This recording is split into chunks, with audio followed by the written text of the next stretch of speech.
যে সময় এমন একটি গুরুত্বপূর্ণ নিয়ামত, যে নিয়ামত সম্পর্কে কিয়ামতের দিনে জিজ্ঞাসা করা হবে, প্রত্যেক ব্যক্তিকে জিজ্ঞাসা করা হবে। এমন কোনো মানুষ নেই, আপনি আমি সবাইকে জিজ্ঞাসা করা হবে, যে কোনো স্তরের মানুষকে জিজ্ঞাসা করা হবে। এই মর্মে তিরমিজিতে হাদিস রয়েছে, অন্যান্য হাদিসের কিতাবও রয়েছে। হাদিসটি সহিহ। আল্লামা আলবানী রাহিমাহুল্লাহ কোনো কিতাবে হাসান বলেছেন, কোনো জায়গায় সহিহ বলেছেন। যদি দুই জায়গায় দুই রকম থাকে জানতে হবে, এক সনদ থেকে হাসান আর এক সনদ থেকে সহিহ, কিন্তু হাসান হলেও আমলযোগ্য। হাদিসটিতে দুই রকম শব্দ রয়েছে, 4টি নিয়ামত সম্পর্কে, আবার কোনো রিওয়ায়াতে রয়েছে 5টি নিয়ামতের কথা। লান তাজুলা কাদামা আবদিন ইয়াউমাল কিয়ামাহ হাত্তা ইউসআল আন খামস, বান্দা পা নড়াতে পারবে না, সরাতে পারবে না আল্লাহর সামনে থেকে হাসরের মাঠে, যতক্ষণ তাকে 5টি বিষয় সম্পর্কে জিজ্ঞাসা না করা হবে। এ 5টি বিষয়ের মধ্যে 2টি বিষয় হচ্ছে সময়ের সাথে সম্পৃক্ত। তাহলে 5টা সওয়ালের মধ্যে 2টোই হচ্ছে আপনার আমার সময় সম্পর্কে। আন উমরিহি ফিমা আফনা, আয়ু বয়স সম্পর্কে, বয়স সময়, বয়সটা আপনার সময়, আর এর আগে পরে কোনো সময় নেই আপনার। ওয়ান শাবাবিহি, যৌবন সম্পর্কে, যৌবনকাল সম্পর্কে। যৌবন সময় গুরুত্বপূর্ণ সময়। যৌবনকালে যে ভালো হয়ে গেল সে ভালো। যৌবনকালে যেই ছেলে মাদ্রাসার হোক আর স্কুলের হোক, যেই ছেলে কিছু করতে পারলো, রেজাল্ট ভালো করতে পারলো, সে সারা জীবন ভালো।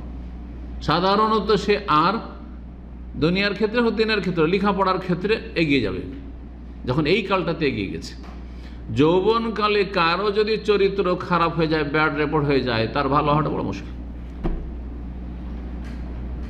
12-13 বছর থেকে শুরু করে 25 পর্যন্ত যদি কোনো বাপ মা দায়িত্ব নিতে পারে যে আমার ছেলেটাকে ঠিক রাখবো, এই সময়টা ঠিক রাখবে, একবারে আল্লাহর সাথে তার সম্পর্ক থাকবে, দিনের সাথে সম্পর্ক থাকবে, রাসূলের সাথে সম্পর্ক থাকবে, আর সে দিন দুনিয়ার গঠনমূলক কাজ করবে, লেখাপড়া করবে, যে সাবজেক্টটা হোক না কেন, তার ছেলে অবশ্যই উন্নতি করবে।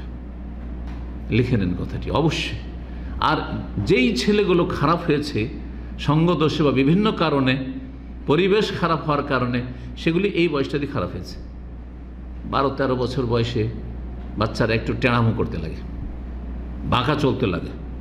বাপ মা যদি বলে একটু, তখন বাঁকা হতে লাগে। হ্যাঁ, তখন হেকমতের সাথে সোজা করতে। আপনি মনে করেন শুধু মায়ের সোজা করবেন না, তা তো হবে না, কিন্তু বিদ্রোহী হয়ে যেতে পারে। তো 2টো প্রশ্ন এই 5টির মধ্যে বা 4টির মধ্যে 2টোই হচ্ছে সময় সম্পর্কে প্রশ্ন। আর বাকি প্রশ্ন কি সম্পর্কে? 3 নম্বর হচ্ছে পয়সা সম্পর্কে, আর 4 নম্বরও পয়সা সম্পর্কে। তো ধন সম্পদ সম্পর্কে 2টা প্রশ্ন, কোথা থেকে ইনকাম আসলো, কোত্থেকে, আর গেল কোথায় তোমার পয়সা। 2টো প্রশ্ন, 4টা হয়ে গেল। আর একটি হচ্ছে কি শিখলে আর শিখে কি আমল করলে, মানে ইলমিহি মা আমিলা ফি। চিন্তা করুন, এই 5টা প্রশ্নের উত্তর যদি ঠিক না থাকে তাহলে ফেল।